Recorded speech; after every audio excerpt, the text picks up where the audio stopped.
اشتراک در بازی‌های المپی را دارد و یک نشانی طلای گرند سلم در سال 2022 از بوکو را دارد. از این مسابقات است از 122 پیروزی در رقابت در 82 تای آن تیمور رحیم قهرمان جهان مبارزه می‌برد در همین تاشکند در هومو آرینا. یکی از امیدهای اساسی بود ولی متاسفانه وقت برایش در چمپیونات جهان نخندید. اما تیمور جوان هست، امید هست که در آینده هم تواند تا آن بخش خالی خزینه مدال‌های پر افتخاری تاجیکستانی ها را پر کند.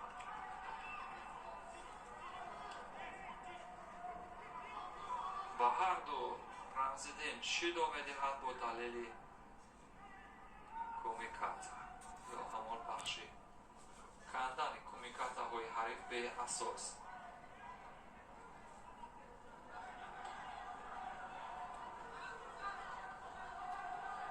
رقابت ادامه می‌یابد. تیمور رحیموف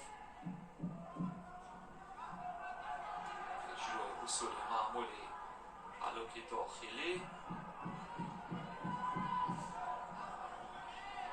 امروز هم تیمور رحیموف شماره یکی ورزشگران سنگین وزن هست با داشتن 1260 امتیاز از مسابقات ماسترز و از گرند اسلم بوکو که 1000 امتیاز گرفت و بعد از آن از گرند اسلم بوکو در مجموع 1935 امتیاز دارد که در صدر ورزشگران سنگین وزن است. در بخش کار در زمین از اصول خفه کردن موقعیت داشت برای استفاده کردن ولی ورزشگر نورمان توجه دفاعی خوب داشت. فرصت هست 1.5 دقیقه بیشتر تا پایان وقت اساسی. اصولهای مورد نظر تیمور رحیموف تا اینجا اتفاق نیفتادند ولی امید هست که در ادامه رقابت اتفاق بیفتد.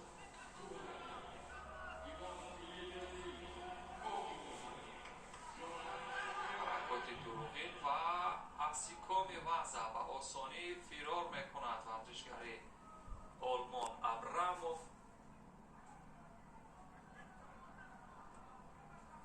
و تیمور رحیموف در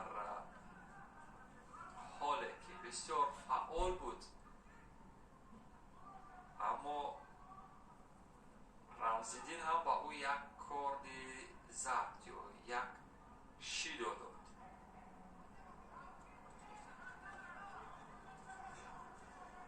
ولی این تیمور را میتواند به وجه بیارد و ببینید چگونه یک استفاده اصول معمولی تکنیک دستان را به اجرا در آورد ولی موفق نشد. 46 ثانیه تا پایان وقت اساسی. تیمور رحیموف امید مدال از مسابقات گرند اسلم تاشکند در سال 2023